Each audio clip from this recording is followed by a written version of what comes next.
contract for transaction audit services. After the name change from SMEL to SML, the public official promoters, sponsors, and patrons of the company were actively looking for an opportunity to reintroduce the real Christian company back into their design of awarding its public procurement contracts for revenue assurance, notwithstanding its lack of experience and capacity. The opportunity presented itself in the most unusual way through the enforced wresting of a public procurement contract from a company named Westblue Ghana Limited, through official accretional duress and browbeating. Westblue was incorporated in Ghana on 3 July 2012. It commenced business on 6 July 2012. Its core mandate, as stated in its object, is to facilitate trade, reform, and modernization programs with a particular focus on ICT implementation and management consultancy. By a contract dated 4 August 2015, the Government of Ghana, acting through GRA and MOF, contracted Westblue for the provision of National Single Window Integrated Risk Management, NSWIRM, which entailed the delivery, installation, and maintenance of the project to enable GRA undertake core classification, valuation, and risk management functions of the destination inspection companies which were exiting the sector by 1 September 2015. Through this contract, Westblue became central to Ghana's trade facilitation and customs automation reforms until the contract's termination at the end of 2018, after which it became involved in legal disputes over outstanding payments and retained equipment. Members of the media, unbeknownst to Westblue, the public official promoters, sponsors, and patrons of SML were eyeing its contract and devising means to dislodge it from the revenue assurance space and hand it over to SML. And by a letter dated 21 September 2017, authored by a company named Ports and Customs World Ghana Limited and addressed to the Minister of Finance, the public official promoters, sponsors, and patrons of SML saw an opening, and they promptly took it. By the 21 September 2017 letter, Ports and Customs World Ghana Limited informed MOF that it was to purchase and take over shares in Westblue, and that it was committed to renegotiating the terms of the Westblue contract dated 4 August 2015 with a more competitive price and improved technology. Citing value for money audit by Crown Agents Ghana Limited on the Westblue contract, which recommended the option of renegotiation of the contract to give GOG better value for money, MOF responded to Ports and Customs World Ghana Limited with deadly effect. By a letter dated 25 January 2018, MOF stated that it would terminate the Westblue contract on 31 December 2018. However, before the indicated termination, it was going to reduce its contract price. How a cited recommended option of a renegotiation of the contract was drastically elevated to termination of the contract can only be explained by one hypothesis: that the public official promoters, sponsors, and patrons of SML were setting the tone for the unlawful substitution of Westblue with SML without the required statutory prior approvals, and also that the reduction of the contract price payable to Westblue was not a cost-saving measure in the least, but a design with the sole purpose of withering it down, stifling it, and handing its contract over to SML. The public official promoters, sponsors, and patrons of SML knew they could not simply replace Westblue with SML before the indicated termination date of 31 December 2018 of the Westblue contract because of contractual obligations. And more pressing was the reckoning that SML's involvement would trigger the requirement of mandatory prior statutory approvals. Indeed, the public official promoters, sponsors, and patrons of SML dared not return to PPA at this time with a request for approval of SML's involvement, since the only thing that had changed about the company since the 29 September 2017 rejection by PPA was just the company's name. Therefore, these public actors of SML decided to place SML on the lap of Westblue and did in fact force SML on Westblue as its supposed subcontractor on the Westblue contract without the mandatory prior statutory approvals. Thus, the public official promoters, sponsors, and patrons of SML commenced participation in a series of outright criminal conduct by knowingly disregarding and breaching criminal prohibitions backed by a sense of impunity, as they view themselves as all too powerful. First, by a contract dated 1 June 2018, entitled Transaction Audit Services Agreement, and with the parties as GRA, Westblue, and SML, the company, which was rightfully characterized by PPA as having no proving capacity in terms of experience and provision of similar assignments in the sector, was introduced as a supposed subcontractor of Westblue. The recitals of the contract stated that SML desired to perform and Westblue desired to have SML perform transaction audit services for and on behalf of Westblue in respect of the latter's contract for the implementation of the National Single Window Project, and that GRA had agreed to pay for the services of SML. The 1 June 2018 agreement was certainly not a result of Westblue's initiative, and its conduct after the execution of the contract showed that it did not welcome SML as its supposed contractor. Indeed, it was openly opposed to SML acting as its supposed subcontractor. This was not a case of one private entity subcontracting another private entity to carry out specialized services for it in respect of a public procurement contract. This was a forced peel away of Westblue's mandate under the 4 August 2015 contract and an unlawful donation of the cutout mandate to SML by the public official promoters, sponsors, and patrons of SML. Under the 1 June 2018 agreement, Westblue was not the client of SML. GRA was the client of SML, and it had the obligation to pay SML. SML's invoices for payment were to be submitted not through Westblue, but directly to GRA. The only contractual obligation placed on GRA was that it should pay SML's fees directly to SML. Westblue had no compensation obligation to SML, its supposed subcontractor. Indeed, to all practical and legal purposes, SML was not performing any services for Westblue. SML's purported services were directly for GRA and not indirectly through Westblue. The specific contractual involvement of GRA in this at once clever and not so clever arrangement rendered it a sole source public procurement contract which required prior PPA approval. However, PPA's prior approval was neither sought for nor obtained for this contract. This unlawfulness was perpetrated with the full knowledge and involvement of the Minister of Finance. The duration of the 1 June 2018 agreement was tied with the termination date of Westblue's mother contract. The contract required SML to provide transaction audit services of CCVRs generated and issued at the pre-arrival processing phase of the implementation of the National Single Window Project. Upon completion of the audit and the statement of its findings, SML was required to then forward the transaction audit reports together with all relevant attachments to the Customs Post-Clearance Audit (PCA) officer through data exchange protocols agreed with Westblue. The Customs PCA officer was then required to review the transaction audit reports and either accept or reject them. In fairness, it did sound like a contractor and subcontractor relationship on paper, under which the subcontractor was expected to apply skill, expertise, and tools. However, the reality was starkly different. SML did not provide any such skill, expertise, and tools under the contract.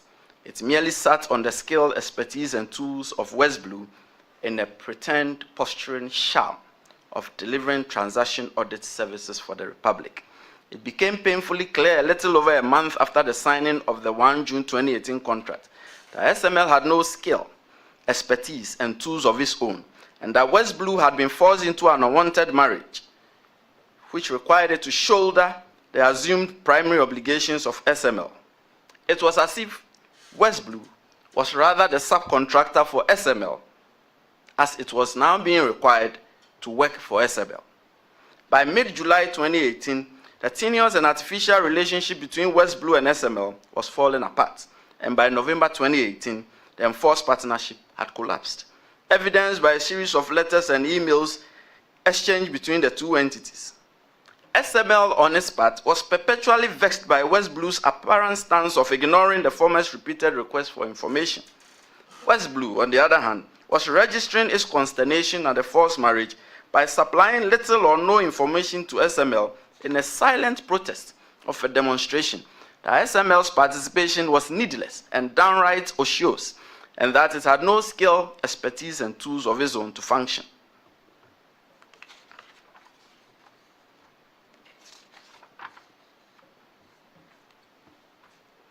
These events forcefully established that the public official, promoters, sponsors, and patrons of SML compelled Westblue to take on SML as a purported subcontractor, notwithstanding repeated rejections by PPA for lack of capacity, coupled with the absence of demonstrated operational need.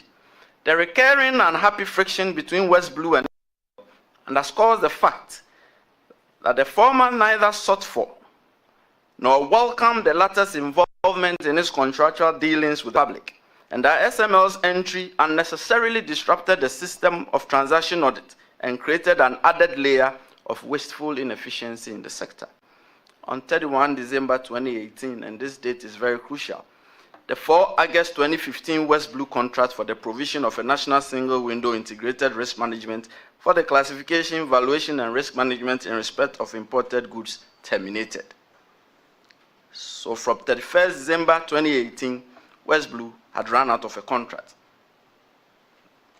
On the same day, the 1 June 2018 Transaction Audit Services Agreement involving SML as the supposed contractor to Westblue under the latter's 4 August 2015 also terminated, since it was sitting on Westblue's mother contract. Upon the termination of the mother contract and its offshoot so-called subcontract on 31 December 2018, any reasonable person would have thought that if the public official, promoters, sponsors, and patrons of SML were not criminally minded and were not engaged in criminality and were not intending to engage further in criminality, they would have naturally rolled out SML from the GRA revenue assurance drive and properly and lawfully given it an above-the-table chance in competition with like-minded entities. However, intending to further perpetrate criminality and to profit from same, they purported to extend SML's engagement without the subsistence of the mother Westblue contract. Later, they then purported to unlawfully include Westblue in the extended service when they faced the formidable challenge of the obvious, which is that SML could not operate without the expertise of Westblue, and that SML's participation could only be justified by them if that participation rode on the back of Westblue. Extension of contract for transaction audit services. The events commencing from 1 January 2019, after the 31 December 2018 expiration of the two contracts, were most troubling, as the public official, promoters, sponsors, and patrons of SML doubled down on their criminal conduct with an enhanced sense of impunity. By a contract titled Contract Extension and dated 1 January 2019 and signed between GRA and SML, the public official, promoters, sponsors, and patrons of SML purported to extend the 1 June 2018 contract involving GRA, Westblue, and SML for a month with the same terms and conditions in favor of SML. The striking feature of the contract extension was that it was executed without a corresponding renewal of Westblue's mother contract upon which that contract sat and upon which this new extension should have sat. The effect was that the contract extension sat on nothing, factually and legally. It stood alone in abject illegality and criminality without approval by PPA. Thus, on 1 January 2019, the public official, promoters, sponsors, and patrons of SML finally reached their intended and eventual goal, commenced in 2017, of their forcible entry of SML into the revenue assurance drive of GRA, with the successful dislodgement of Westblue and the donation of his contract to SML. Further, by not stipulating the specific duration of the contract, the public official, promoters, sponsors, and patrons of SML handed the company a potentially perpetual contract and thereby sought unsuccessfully to avoid the statutory requirement under Section 33(1) of the Public Financial Management Act 2016 Act 921 that provides a covered entity such as GRA should not enter into any agreement with a financial commitment that binds the government for more than one financial year, or that results in a contingent liability, as was the outlook of the contract, except where the financial commitment or the contingent liability is with the prior written approval of the Minister of Finance and authorized by Parliament in accordance with Article 181 of the Constitution. No sooner had this unlawful feat been attained than critical problems commenced their attendance on the new arrangement. SML still did not possess the skill, expertise, and tools to engage in transaction audit services, and it lacked a functioning system to receive and process CCVRs. And Westblue, upon whose tools and expertise SML relied to purport to perform the services, had been kicked out and was without a contract. Therefore, the public official promoters of SML decided on a short-lived but brutal course of bullying Westblue further into submission to hand over its work to SML when Westblue had no contract no longer with the state. So by a letter dated 10 January 2019, the Commissioner of the Customs Division of GRA, Isaac Crensel, directed Westblue to cause the transfer of the transaction audit services for the top 20 imports to SML with effect from 11 January 2019. For added measure, Mr. Crensel threw in a threat that if Westblue failed to cause the transfer, it will not be paid its outstanding fees for December 2018, and thereafter, for any month in which it failed to comply with the directive, forgetting that Westblue had exited the service and it no longer had a contract with the Republic. In that same letter, Mr. Crensel advised SML to position itself by taking the necessary steps to take over the transaction audit services for the top 20 imports from Westblue. This letter was copied to the Minister of Finance, the Commissioner General of GRA, and the Chief Executive of SML. Then, by a letter dated 15 January 2019, Westblue responded to the directive by pointing out the obvious, that the 1 June 2018 arrangement between GRA, Westblue, and SML had expired on 31 December 2018. Nonetheless, it explained that it had been submitting the required information to SML, but that it encountered some challenges in the last quarter of 2018. This letter was also copied to the Minister of Finance, the Commissioner General of GRA, and the Chief Executive of SML. However, on the same day, and reeling under the intense bullying of the public official promoters, sponsors, and patrons of SML, and faced with the open threat by Mr. Crensel of the non-payment of its outstanding December 2018 fees should it fail to comply with the directive, Westblue handed over the transaction audit services for the top 20 imports between October and December 2018 to SML, not through any established system, but this time on a universal serial bus, USB drive. Upon receipt of Westblue's 15 January 2019 response, the public sponsors of SML upped their unlawful conduct. By a letter dated 23 January 2019 and addressed to the Chief Executive of Westblue, Mr. Crensel stated that though Westblue's contract with SML had expired on 31 December, he was